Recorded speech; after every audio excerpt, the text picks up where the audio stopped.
दोस्तों सादर नमस्कार। भारतीय दर्शन एवं संस्कृति में आपका स्वागत है।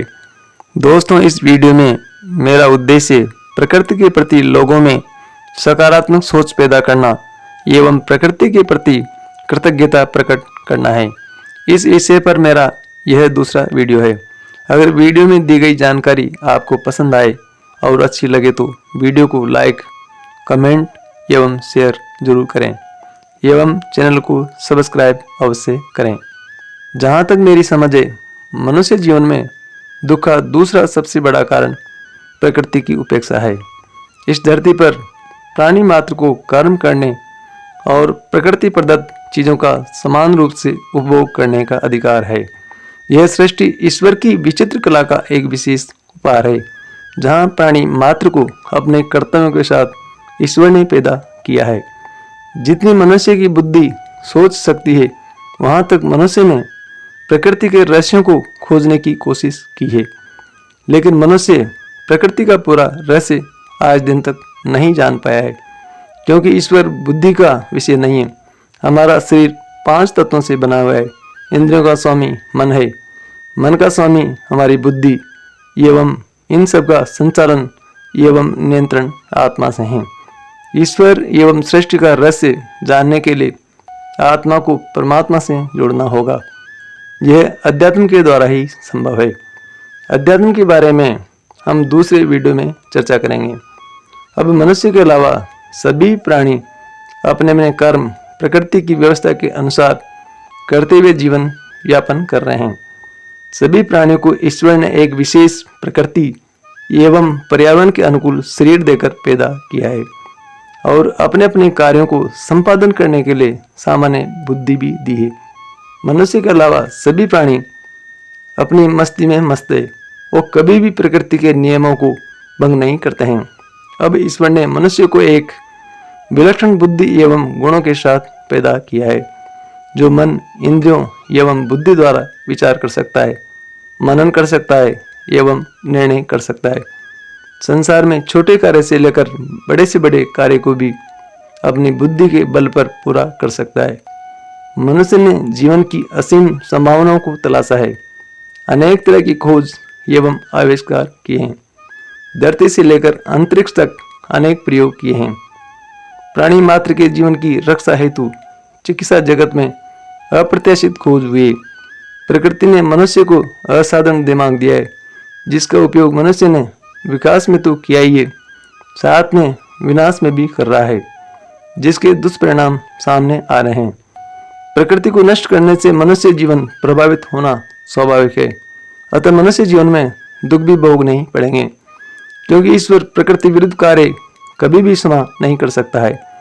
ईश्वर के बाद इस धरती पर मनुष्य ही प्रकृति के प्रति सबसे उत्तरदायी है। मनुष्य द्वारा प्रकृति का अति दोहन किया जा रहा है। सबसे पहले मनुष्य ने पशु पक्षियों एवं जंगली जानवरों के निवास स्थान को उजाड़ा है। जंगल के जंगल नष्ट कर दिए हैं। जंगलों द्वारा लाखों पशु पक्षियों एवं जंगली जानवरों का पालन पोषण होता आ रहा है। जंगल समाप्त होने से पशु पक्षियों एवं जंगली जानवरों का अस्तित्व संकट में है। जंगल उजाड़ने से पशु पक्षियों एवं जंगली जानवरों की कई प्रजातियां खत्म हो चुकी है, जिससे पारिस्थितिक संतुलन बिगड़ता जा रहा है। इन सब के कारण क्या ईश्वर या प्रकृति खुश होगी? कभी नहीं। तो फिर मनुष्य जाति को दुख तो उठाने ही पड़ेंगे। इसकी सजा सभी प्राणी को भुगतनी पड़ रही है। कहावत है कि गेहूं के साथ घुन भी पिस जाता है। अतिवृष्टि, अनावृष्टि, ओले गिरना एवं प्राकृतिक प्रकोप बढ़ गए हैं, जिससे धरती पर भूजल स्तर गिर गया है। जल स्तर कम होने से पीने के पानी का संकट उत्पन्न हो गया है। अतिवृष्टि या अनावृष्टि का कृषि पर बहुत बुरा असर पड़ा है। समय से पहले ही फसलें बिना पके ही सूख जाती है, जिससे कृषि उत्पादन पर बहुत बुरा असर पड़ रहा है। कम बारिश होने से सर्दी का मौसम भी प्रभावित हुआ है। सर्दी का मौसम भी गर्म रहने लगा है, जिससे अनाज का उत्पादन भी लगातार घट रहा है। कृषि उत्पादन कम होने से खाद्य पदार्थों का संकट बढ़ रहा है।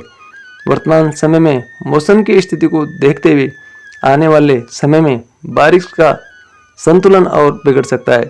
इससे भविष्य में खाद्य पदार्थों का संकट और बढ़ सकता है। कृषि उत्पादन बढ़ाने के लिए हजारों रसायनों का प्रयोग बढ़ गया है, जिससे कृषि की लागत बढ़ती जा रही है एवं सब्जियां एवं अनाज जहरीले होते जा रहे हैं। रसायनों के प्रयोग से भूमि की उर्वरा शक्ति घट रही है, जिससे पैदावार घट रही है। अतः संकट तो पैदा होने ही है। अब लोग खेतों में फसल काटने के बाद अवशेषों को जला रहे हैं, जिससे वायुमंडल दूषित हो रहा है, जिससे कार्बन उत्सर्जन से ओजोन परत का क्षय हो रहा है एवं ग्रीन हाउस का प्रभाव बढ़ रहा है। बड़े शहर बुरी तरह प्रदूषण की चपेट में हैं। मानव जीवन खतरे की ओर बढ़ रहा है। रसायनों के कारण पशु पक्षियों एवं जंगली जानवरों को भी खतरा हो गया है। रसायनों के कारण पानी के स्रोत दूषित हो गए हैं, जिससे जलीय जीवों पर संकट हो गया है। इन सबसे जल, थल एवं नभ तीनों ही प्रभावित हो रहे हैं। आए दिन धरती पर कोई न कोई महामारी पैदा हो रही है। हाल ही में समूची मानव जाति को कोरोना महामारी का प्रकोप झेलना पड़ा है। रसायनों के प्रयोग के कारण अनेक बीमारियां हो रही है। इस तरह मनुष्य ने प्रकृति के साथ छेड़छाड़ करके विनाश को आमंत्रित किया है। इतना सब होने पर मनुष्य को दुख तो भोग नहीं है। मनुष्य जीवन में दुख के शेष कारणों की जानकारी अगले वीडियो में। प्रकृति देवो भव।